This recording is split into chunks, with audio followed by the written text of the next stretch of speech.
What's up, everybody? It's the Octagon Oracle here, coming to you with episode 7 of the Octagon Oracle podcast. Today we're going to be talking about the Arman Tsarukyan Beneil Dariush main event, UFC Austin, and what's at play for kind of both of those guys. And I'll obviously be giving picks for not the entire card, but a number of fights from that card. A few tricky ones in there, so a few things that I've tried to make sure I don't shy away from. But yeah, the picks are in there. I'll be going through them here. As you can see, I've left the tally chart up to show sort of where we're at.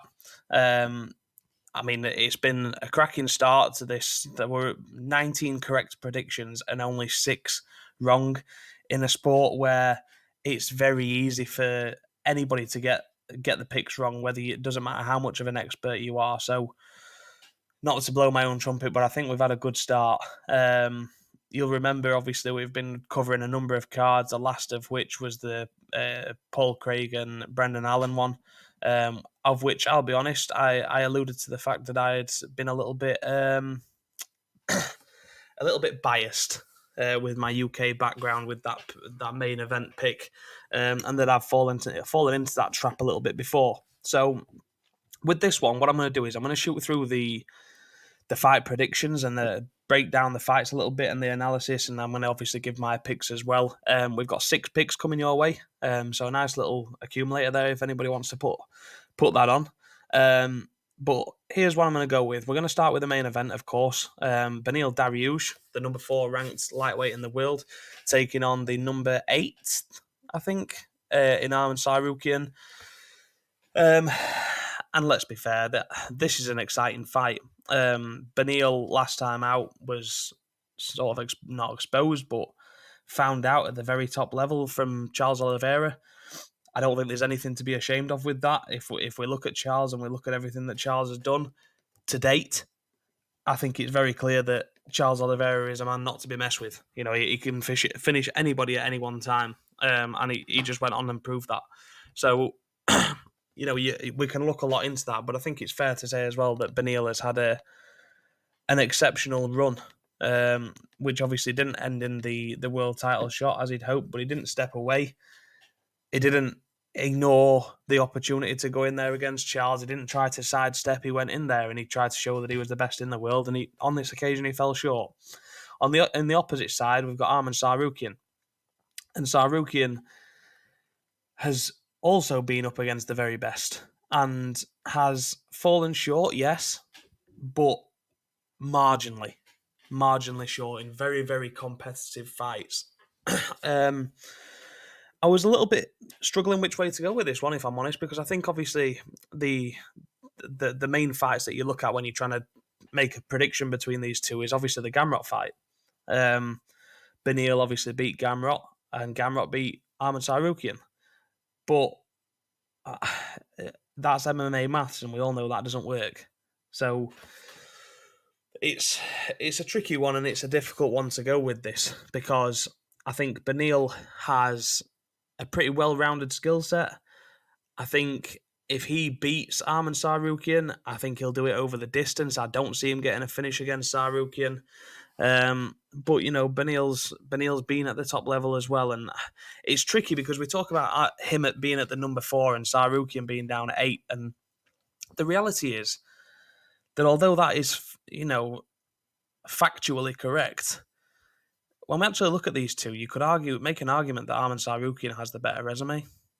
I just think that you look at the names that Tsarukyan's been in with and how close he came to getting victories against those guys, and then you look at, you know, Beneil's slipped up many times in his tenure, and I was leaning. I'll be honest with you, it might surprise you to hear this, but I was actually leaning towards Beneil Dariush for this one, because I just felt like Arman Tsarukyan has fallen short a little bit when he's been found wanting a little bit when he's had those big step up game changing fights.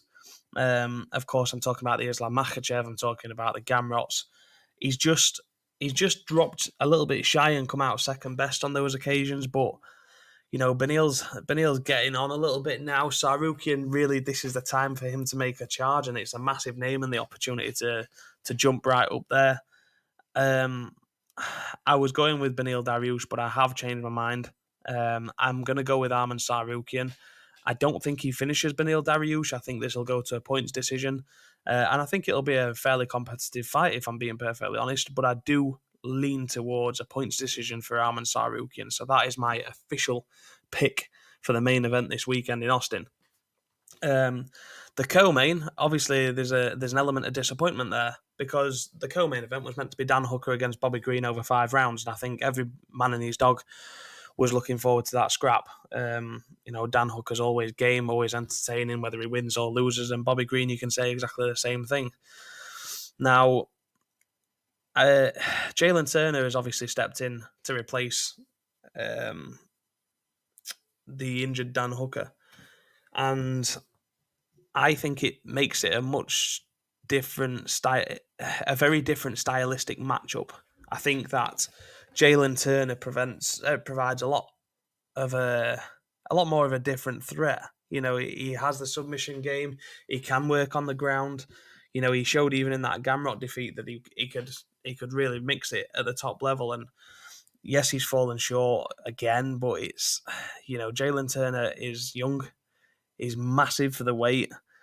I just feel like, yes, Bobby Green is obviously, has the hands, but I think when we're looking at Bobby Green and we're looking at the level he's been fighting at, we look at Jalen Turner, for example, you look at back to the Gamrot one, for example, and you look at Bobby Green and you're looking at Tony Ferguson, and with all due respect to Tony's not the Tony of old. So my pick for this one is actually going to probably surprise a few, but I'm going with Jalen Turner coming in at late notice to get a submission in the second round against Bobby Green. Obviously, Bobby Green's got great hands. Jalen's got the size advantage, but I just feel like Jalen's going to try and mix it up, and I think I can see him getting a submission. So I'm going submission, and the bonus being round 2. And then we've got a real interesting one, haven't we, in the next one down, because Davison Figueiredo obviously makes the step up, a long overdue step up as he faces off against Rob Font. Now, obviously, we saw Rob Font last time out in an absolutely appalling display against Corey Sandhagen, and obviously Corey took the vast majority of the stick for that. But let's be real, Rob Font was not trying too desperately to get up off his back in that fight, and almost looked like he just didn't have a clue on the ground there. Defensively, yes, he was sound, but he couldn't get up. He couldn't force the game, and we're talking about an injured, incapacitated Corey Sandhagen as well. So for me, this is a no-brainer. I've actually just been looking at the odds, and Davison Figueiredo is the underdog coming into this against Rob Font, and I just can't see it. For me, Rob Font is a top contender. He's right up there. He's proven that he's he belongs at this level. But I just feel like Davison Figueiredo has too much experience, too much talent, too much tenacity. I think him not having to suck right down in the weight as well and being able to carry that little bit extra is only going to add to his game. It's going to add to his gas tank. So I think that Davison Figueiredo makes an absolute statement here. In the bantamweight division, I think he goes out there and he gets a submission over Rob Font, and I'm going with a second round submission. So again, back-to-back round 2 submissions for me there, but I'm picking Davison Figueiredo as the underdog to overturn the odds and defeat Rob Font and announce himself in his new division. And then again, when we look at this card, as you work your way down, it starts to look like, if you had a couple of title fights or even a title fight on this, you could argue that it's worthy of a pay-per-view. It's such a great fight night card. And obviously, when we talk about the fights that are coming up, we go from the main event, Beneil Dariush to Arman Tsarukyan, down to Jalen Turner and Bobby Green, then into the bantamweight division for Davison Figueiredo and Rob Font. And then we've got the returning Sean Brady at welterweight taking on the returning to welterweight Kevin Gastelum. Now, Gastelum has been, how can I put this respectfully? Kevin Gastelum has all the talent in the world and absolutely none of the commitment and he's proven that. He's walked around carrying extra weight. He's been up in a weight class just because he can't be asked to cut the weight, really. And I'm not, taking digs at Kevin Gastelum here. He's not the only one. There's plenty like this. But having seen, social media and everything else just of late, Kevin Gastelum's looking ripped. He's looking in really good condition. Looks like he's doing the weight well. As long as he doesn't have to kill himself in the cut, I expect Kelvin Gastelum to be. I keep saying Kelvin Gastelum to be, quite the changed product from what we used to see him. And I think we might see something very similar to what we saw in the Izzy fight. When we talk about the opposing side, we're looking at Sean Brady, and Sean, for all his talent with the wrestling, is kind of exposed a little bit, in my opinion, last time against Belal Muhammad. Not losing to Belal Muhammad, because I don't think there's any shame in that. Belal's, a worthy contender at the top and has a fairly well-rounded game. But when we talk about striking and knockout power, Belal Muhammad doesn't have it. But for him to go in there and take out Sean Brady, for me, just shows vulnerabilities in Brady. Maybe it was a one-off. Brady's had a lot of time out to go and learn a few things about himself, and maybe develop the skill set a little bit and come back and have another pop. But it was a little bit disappointing for me. Sean Brady in that fight there, and this all came down to me as to what Kelvin Gastelum looked like. If Gastelum looked like he'd cut the weight, but he'd not really worked at the weight, then I would be picking Sean Brady here. But you could probably tell by my tone, I am not doing that. I'm going with Kelvin Gastelum to get this done. I think Gastelum shows us some Gastelum of old, and I'm actually picking him for a TKO. I'm going to go round 2 with this one again. Something about the second round on this card, but I think again, it's just those top 4 fights on this card are just so entertaining, and there's more on there as well. But I'm going to quickly fly through the last couple that I've got, because I don't want to, keep this going on too long. And if I'm being perfectly honest, you can see the change of scenery. I've got the glasses on. I'm sat downstairs. My little boy is poorly. He's up in bed, so I'm gonna rush through this one and just give the picks so that they're out there, and try and go into a little bit more depth when I do the review, if you like. But the other couple of picks I'm going to make are these. We've obviously got Miesha Tate is on the final fight on the prelims, taking on Julia Revilla. Now, Miesha Tate is the underdog in this, and I see some money in that. I think that Miesha Tate has struggled since returning. She hasn't quite been the Miesha Tate of old. She's looked a little bit wanting, and I think what we've seen with her is the sport's moved on a little bit and maybe left Miesha Tate behind. So on that note, I'm picking Miesha Tate for a points decision win. She's everything I've just said stands true, but I just think if you look at the names on Miesha Tate's resume, whether she's won or lost to them, it is incomparable to Julia Avila. Julia obviously is talented in herself and is riding high with confidence, but for me, I'm going to lean towards Miesha Tate to just have enough to get this one done. And then the other pick that I'm going to make for the final one of this card is the opener, because I thought that Veronica Hardy looked incredible last time out.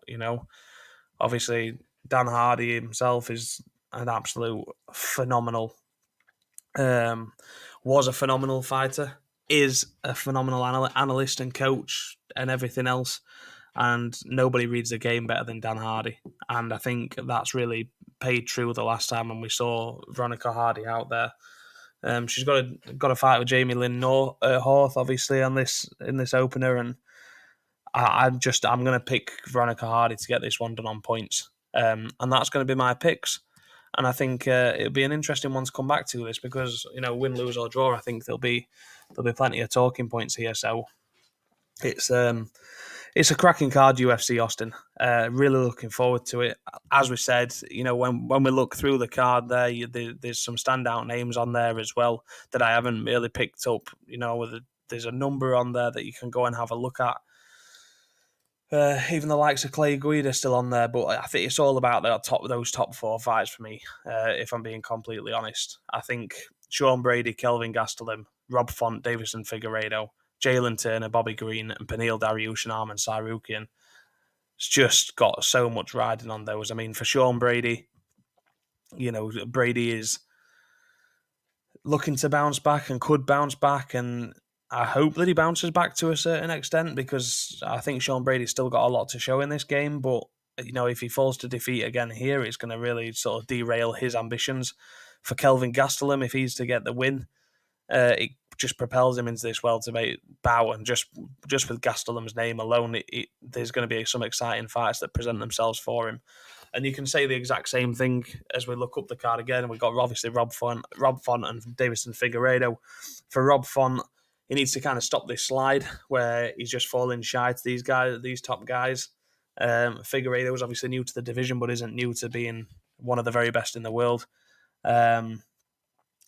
Like I said, for me, if Figueiredo picks up a win and does it decisively, as I'm picking over Rob Font here, believe you me, he's propelled right into the mix. He'll be right in there with the title picture, whether he has to go up against somebody like a Sandhagen or somebody like that next. But don't mistake it for a second. If Davison Figueiredo wins this and wins it in impressive style, don't be surprised to see him take on one of the very, very top guys in the bantamweight division. For Rob Font, a win over Figueiredo, fair play to Rob Font for taking this fight, because if he beats Figueiredo, people will just say Figueiredo is undersized. If he loses, then people will say, well, Rob Font's not, doesn't belong at the very top of this game, and that's going to be a hard one for him to take. We look at Jalen Turner and Bobby Green. Bobby Green's obviously, lingering around the top 15. He's there at number 13 in the lightweight rankings. Wins some, loses some, but he's always in fun fights. I'm not sure a win over Jalen Turner would be big, because Turner's obviously, Bobby Green is kind of Bobby Green, whereas Jalen Turner has aspirations. I'm not saying Bobby Green doesn't, but there's a lot of talk about Jalen Turner doing something in the division. So it's massively important that Jalen Turner goes out there and gets the victory over Bobby Green. For Bobby Green, I'm not saying he can afford to lose it, because obviously he doesn't want to, but I think he could probably get away with it. And then when we look at the main event, Beneil Dariush has been in talking about, this doesn't really do too much for him, this fight, and I think he's right. I think if he wins this and he beats Arman Tsarukyan, I think the diehards, if you like, will know that that's a phenomenal victory. But it doesn't really propel Dariush anywhere. If anything, I think a victory over Tsarukyan just kind of defends the spot, keeps him where he is, sets him up obviously for a decent fight next time out, but it's not. There's not so much on the line there. It makes me, obviously, Beneil has to defend that ranking, and that's why this fight's been made. But for Beneil, there's not really an upside to this. He just needs to get the win and keep that ranking. As for Arman Tsarukyan, this is the fight that opens all the doors for me.